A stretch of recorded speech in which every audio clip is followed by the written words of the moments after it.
Hello, I hope you're doing well. Welcome back to more CSGO news. I hope you guys all enjoy. Going to be a crazy episode because this week could be the biggest week ever in CSGO. Now, it could also be the biggest letdown in CSGO, which I'm sure some of you guys are expecting. If you don't know what I'm talking about, guys, all of today's stories will be timestamped down below. Hopping into our first one, though, all around CSGO Dev, the notorious troll out there. They say pretty much whatever they want. And this week, though, they said some pretty important things. Alongside that, they also changed their profile picture. If you guys do not recognize that, it's going to be looking like, of course, a brand new character wielding an AK-47, which many people taking our hints for potentially and what should be a brand new T-side model or a brand new Balkan terrorist. If you guys don't know, the original terrorist group that the actual T-side was based off were the Balkans, and apparently, guys, this does look like a pretty unique character, and there's no other reason why they would change their profile picture. They did similar things in the past, as well as very recently. You guys do remember the CT models, the FBI models came out for a few maps out there. This would be a lot bigger than that, and certainly needed. It's been quite some time, so I cannot wait to see if that's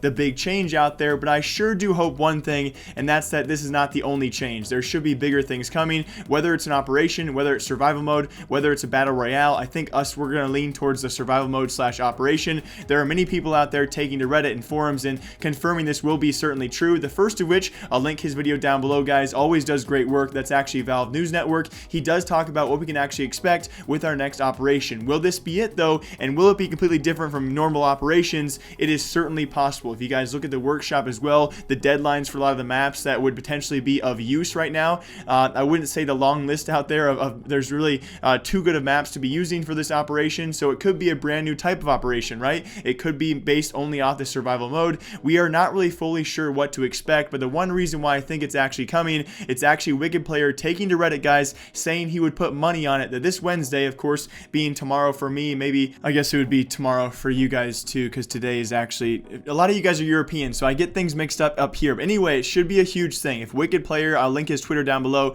There's a lot of great leaks out there, especially Steam leaks. He knows what he's talking about. This will be a big CSGO update. Alongside that, just kind of general knowledge, guys, there is no reason why CSGO Dev would tweet this kind of stuff out if it was not a big update. They would expect a lot of backlash if it was not. I am so excited. And one thing, guys, I'll mark this before we get our next stories. If this video somehow breaks 500 likes, or it really doesn't have to, I'll probably do it no matter what, I will 24-hour stream whatever the mode is that comes out. If it's survival mode, and if it's somewhat decent, if it's not even that bad, I will probably stream it for 24 hours if this video breaks 500 likes. But again, it probably doesn't have to. I'll probably do it anyway. But nonetheless, guys, it should be a great, huge update. I am so excited. I've not been this excited for CSGO in a long time. So everyone, let's cross our fingers that tomorrow's update is going to be a great update. And that's why today I am CSGO's biggest hype man. I am so happy and excited. Although tomorrow I could be a negative Nelly if it is a poor update. I just cannot see it. We've seen, surprisingly from Valve, over the past 6 months to last year, some great updates, some solid updates for the future of this game we do love and play, and I cannot wait to see what tomorrow brings. But alongside that, guys, other stories out there as well. The other side of the thumbnail, we saw Fur and some other Brazilian people out there a bit angry. If you guys do not know why, it's actually because of the ESEA Global Challenge. If you guys do not know what that is, of course, our Mountain Dew League teams from Europe, North America, Australia, and South America all get together. They compete in their leagues, and the top teams actually go through to what is called the ESEA Global Challenge. Now, this is actually a pretty small prize pool. It's not for any EPL spots, so the biggest thing here, just notoriety, and of course, only a limited number of teams can go through. 3 North American, 3 Europe, 1 Australia, and 1 South American team typically do go through, although this year, guys, there will be no South American teams competing, thanks to ESEA, guys, apparently not choosing another South American team after the first and second place teams apparently cannot go due to visa issues. It was actually first Team Wild, and apparently Team Rejected can apparently not make it because of visa issues, and so instead of inviting the next place team, which would have been W7 Gaming, there was also another team apparently who is also placed 3rd to 4th place out of South America. Instead of offering that spot to W7 Gaming, who allegedly had all their visas in place to travel, they went ahead and actually offered it to the 4th place team out of North America, that being Virio or Virio Pro. I don't know how to announce their name, but yeah, so this year we're going to have no South American teams and 4 North American teams in place instead of that. So of course, if you guys don't know, the Brazilian scene very passionate. I don't know why ESEA didn't offer these guys if they did have all their visas intact. Obviously, there have been struggles in the past, mainly with South American teams not being able to travel, so maybe they didn't even acknowledge the 3rd place team whatsoever. But to not expect backlash from the most passionate scene, well, maybe they did. Maybe they prepared for this. I do kind of feel bad for both sides. We don't really know ESEA's response on this, besides they said it's not an ideal situation for them to be in. So unfortunately enough for South America, guys, of course, and W7 Gaming, who was one of the top placing teams in South America during league play,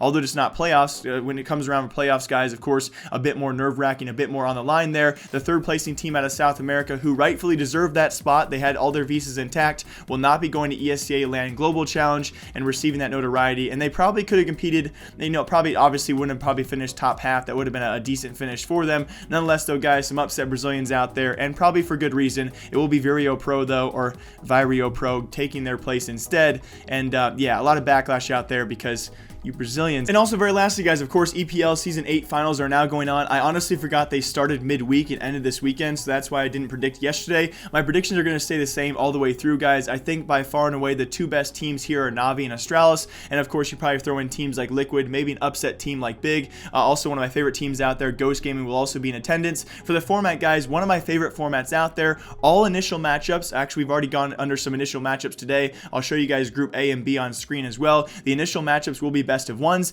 Every matchup following that will be best of threes, and it's double elimination as well. So every elimination match will technically be a best of three, and I like that a lot compared to DreamHack Winter 2018 this past weekend. You guys remember it was actually Bravado making out of groups just by winning 2 best of ones. The first 2 matchups in that actual format was actually best of ones. Then elimination / decider matchups were actually best of threes. This format, though, one less best of one. I do like it. It does mean typically the best teams will go forward, and so far throughout this format, you would agree all best teams have gone forward, despite Navi actually having a pretty big comeback against Team Order. It was a 16-14, pretty large comeback at one point, I think down 6 or 7 match points. So Navi with a big comeback on day 1, guys. Not a huge surprise, and they are now set in stone against Mouse Sports. Other great matchups as well, guys, and it will be again for the 5th or 6th time, guys, in the same group and likely to meet up once again. It will be Liquid versus Astralis, maybe later on in this tournament, maybe throughout group stage as well. It'll be the top 3 teams in each group of 8 teams actually to make it through to playoffs, guys, and I cannot wait. It should be Astralis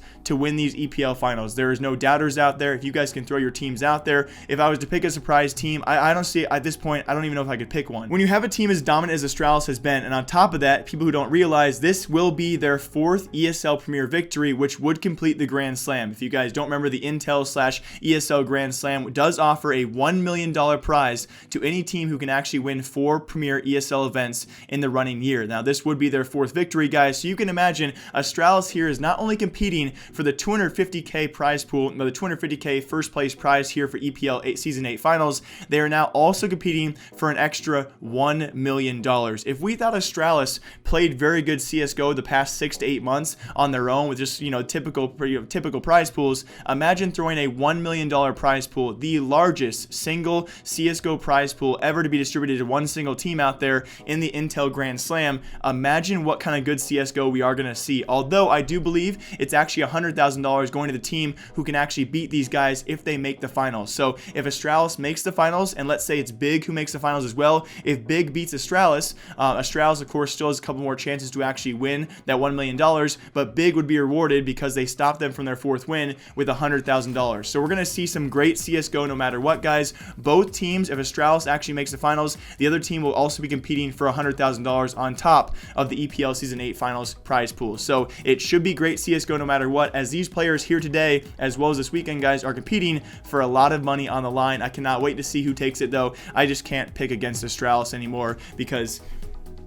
ENCE isn't there. There's really no team too close besides even FaZe Clan. It really does fall after that. A really big shock as well. One of the most consistent teams in the world, that being Team Liquid, is not even on the Intel Grand Slam list. I'll show you guys once again as well. They have 0 Premier wins this season, although they are still a top team in the world because, if you guys do remember, they actually have 4 runner-up or 4 second place finishes in ESL Premier events, 3 losses to Astralis, and 1 loss to FaZe Clan. So it's shocking to see just how dominant Astralis is when you kind of compare it to that standard out there. So Astralis does compete this weekend, guys. Assuming they will make the playoffs, it's almost guaranteed for them to at least make the playoffs nowadays in every event they compete in. They will now compete for $250,000, the first place prize for EPL finals, and on top of that, $1 million cold hard cash if they do win this event, and that is why I will not bet against them. If they don't win, they still have other chances, though, to actually compete for that $1 million.